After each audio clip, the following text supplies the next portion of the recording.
précédemment que finalement la probabilité thermodynamique d'un système dans un état quelconque, elle va évoluer, elle va augmenter pour atteindre une probabilité maximum qui correspond à l'équilibre thermodynamique. C'est le second postulat de la physique statistique. Donc finalement, si vous prenez un système à l'état hors équilibre, un état quelconque, eh bien, il va ce W, il va évoluer vers W max jusqu'à ce qu'il atteigne l'équilibre. D'accord? Donc là, on a hors équilibre et là, on a l'équilibre. Bon, en même temps, en thermodynamique, on sait que, d'après le second principe de thermodynamique, un système qui est hors équilibre, il va évoluer vers l'équilibre et que dans le même temps, son entropie va augmenter. Donc on sent qu'il y a une relation finalement entre cette entropie définie de manière thermodynamique et puis cette probabilité thermodynamique qui est définie, elle, de manière statistique comme étant le nombre d'états microscopiques qui correspond à un état donné d'équilibre ou pas. Donc finalement on peut en déduire que l'entropie, probablement, elle est reliée à cette probabilité thermodynamique et on va essayer de voir trouver la forme de cette relation. Alors pour ce faire, on va utiliser la propriété d'extensivité de l'entropie. On sait que l'entropie en thermodynamique, c'est une quantité extensive. Donc si je prends un système comme un gaz, par exemple, dans un récipient qui a une entropie S1 et puis à l'équilibre et que finalement pour lequel la thermodynamique, la probabilité thermodynamique vaut W1 et que à côté je mets un deuxième système qui a une entropie S2 avec une probabilité thermodynamique W2, finalement l'entropie totale du système, quand je les relie, si j'enlève par exemple la paroi entre les deux récipients, on sait que ça va être S égale S1 plus S2. Donc finalement c'est F de W1 plus F de W2. Voilà, ça c'est tout simplement une probabilité d'extensivité. En même temps, lorsqu'on a ce système global maintenant, qui est un système avec cette entropie S1 plus S2, quelle est la probabilité d'avoir un état macroscopique donné? Finalement, donc la probabilité d'avoir cet état total, qui correspond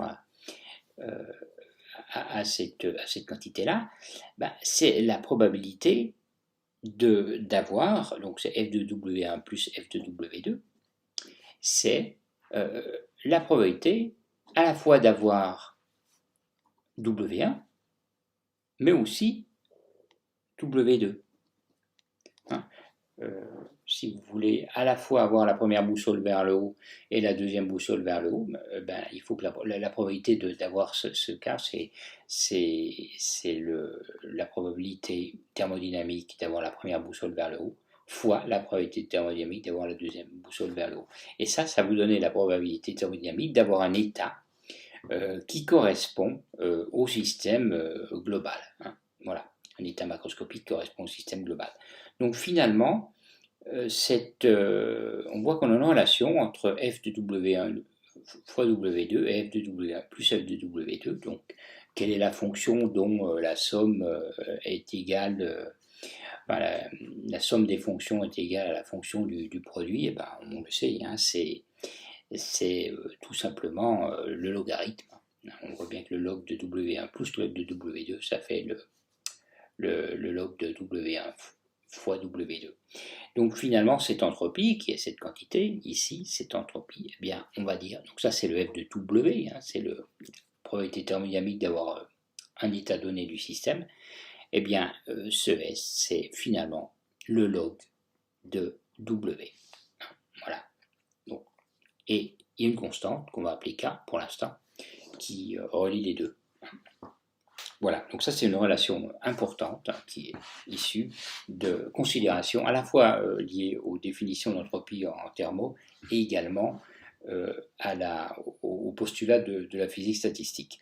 Donc cette constante-là, on peut la trouver en réalité parce qu'on est capable de mesurer, de calculer l'entropie. On peut la mesurer via la capacité calorifique des substances, par exemple en thermodynamique. Donc on peut mesurer cette entropie. Et puis on peut aussi la calculer finalement, si on est capable de calculer tous les états microscopiques. Et en faisant le lien entre les deux, on est capable de trouver cette constante. Hein. Donc cette relation, donc c'est ce qu'on appelle la relation de Boltzmann. Hein. La relation de Boltzmann, c'est donc qui est d'ailleurs gravée sur sa tombe. Et donc cette constante-là, c'est ce qu'on va appeler la constante de Boltzmann. Alors on a déterminé que cette constante de Boltzmann, en fait, elle valait, en faisant des analyses sur des gaz parfaits, elle valait tout simplement R sur le nombre d'Avogadro. R sur le nombre d'Avogadro. Et elle vaut donc 1,38 10 moins 23 voilà, joules par Kelvin. Voilà, donc ça c'est une relation vraiment fondamentale, hein, donc, qui donne la définition statistique de l'entropie. Hein. Donc vraiment à retenir, c'est le fondement. Si vous voulez, c'est la relation qui fait le lien entre la thermodynamique, telle qu'on a vu l'entropie avant, et la physique statistique. Ce W, c'est un nombre, finalement, c'est un nombre d'états microscopiques. Alors, en l'occurrence, c'est le W max qui va intervenir, hein, parce qu'on est à l'équilibre maintenant, on avait un équilibre ici, on a un nouvel équilibre, donc c'est le W max qui va intervenir. Voilà. Et donc, on commence à sentir la relation maintenant, le lien entre cette notion d'entropie. On nous parlait souvent de désordre, hein, l'entropie ça caractérise le désordre. En réalité, on comprend bien maintenant sur cette relation, plus l'entropie est élevée, ça veut dire que plus le nombre d'états microscopiques qui correspondent à l'état macroscopique en question est élevé. Donc plus il y a de possibilités d'avoir des états microscopiques qui correspondent à un état macroscopique donné, ça vous donne effectivement plus de possibilités, plus de choix, donc plus de désordre d'une certaine manière. Hein. Voilà. Et puis pour regarder les choses dans l'autre sens maintenant, si je reprends le cas de mes boussoles, hein, que j'avais tout à l'heure avec ces deux états, je vais les remettre ici. Si je mets un champ magnétique maintenant, hein, j'applique un champ magnétique, par exemple B vers le haut, hein, comme ça, assez fort, suffisamment intense pour orienter mes boussoles. Quel est l'état que l'on va observer? Ben finalement, les deux boussoles vont se mettre dans le sens du champ magnétique B. Et c'est cet état-là qui va être l'état d'équilibre, en présence de B, avec un B donc différent de 0. D'accord?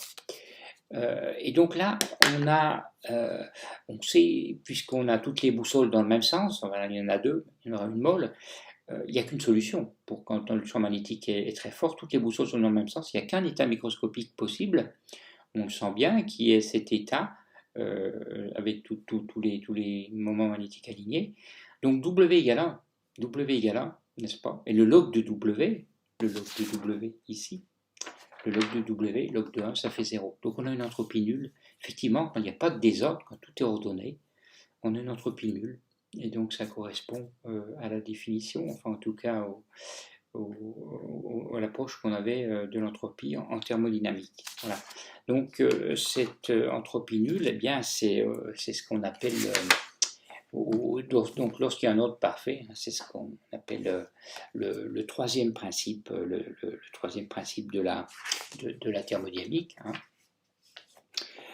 qui a été proposé par Nernst en 1906 et qui s'énonce de la manière suivante. Alors je le fais dans d'autres circonstances. Hein, je vous ai parlé de champ magnétique pour créer de l'ordre, mais il y a d'autres manières de le faire, et en particulier le cas le plus général, c'est d'être au zéro absolu. Donc il s'énonce de la façon suivante. Au zéro absolu, l'entropie d'une substance pure, d'accord, qu'elle soit liquide ou sous forme de cristal ordonné, l'entropie d'une substance pure est nulle au zéro absolu. Voilà, donc ça c'est le troisième principe de la physique statistique. Alors il faut faire attention, dans quelques cas, on peut trouver l'entropie non nulle quand on fait des mesures au zéro absolu, parce qu'il y a certaines substances qui condensent dans différentes formes, hein, qui peuvent avoir différentes, comment dire, aspects cristallographiques, hein, différentes phases cristallographiques, auquel cas, par exemple, c'est le cas de l'eau, hein, on peut avoir différentes formes de glace et au zéro absolu. Et là, si vous avez plusieurs états possibles, vous avez une entropie finalement qui n'est pas nulle, puisque W n'est pas égal à 1. Donc c'est pour ça que dans l'énoncé de Nernst, on parle bien de substance pure. Ça veut dire que si l'eau condense sous différentes formes, il faut prendre qu'une forme de glace. Et celle-ci, effectivement, elle correspond à qu'un état, et donc c'est celle-là qui correspond donc à cette entropie nulle. Donc voilà pour le troisième principe, le troisième postulat de la thermodynamique, de la physique statistique, thermodynamique statistique. Dernier point par rapport à cette relation de Boltzmann, S égale K log de W, je vous ai donné le cas du solide dans une phase unique. Si on prend, pour revenir au cas de la substance magnétique, qui a deux possibilités de moment magnétique, eh bien on voit que dans une substance magnétique, par exemple, ce n'est pas le seul cas, tous les systèmes qui ont des états suivent cette propriété, eh bien on a deux états par particule. Si on a n particules, on a 2 puissance n états microscopiques possibles, n'est-ce pas? Donc on peut calculer le S égale K, hein, donc dans le cas où on a 2 puissance n, S égale K, log de, donc c'est un log népérien, c'est un grand L de 2 puissance n, ce qui vous fait K n log de 2. Et ça se calcule, hein, K, donc c'est 1,38 10-23 joules par seconde. On connaît le nombre d'Avogadro, donc finalement un Kn de toute manière CR, hein, c'est la constante des gaz parfaits, c'est 8,314 fois log de 2. Donc ça vous fait 5,76 joules par Kelvin, et par mol, hein, en l'occurrence, puisque j'ai pris une mol. Voilà, donc finalement on peut calculer juste par un dénombrement cette entropie, hein, et cette valeur, elle correspond, elle est assez proche de ce qu'on observe effectivement, ce qu'on mesure expérimentalement. Donc on s'aperçoit que cette entropie, ce nombre, il faut bien le comprendre comme un nombre d'états microscopiques finalement. Alors évidemment, pour que ça colle avec l'expérience, il a fallu ajuster le cas, hein, la constante de Boltzmann, mais c'est le formalisme est néanmoins général. Voilà, c'est important de retenir ça. Et donc, vous avez maintenant la base pour pouvoir utiliser la physique statistique maintenant pour la thermodynamique. Et c'est évidemment ce qu'on va voir dans les cours qui suivent.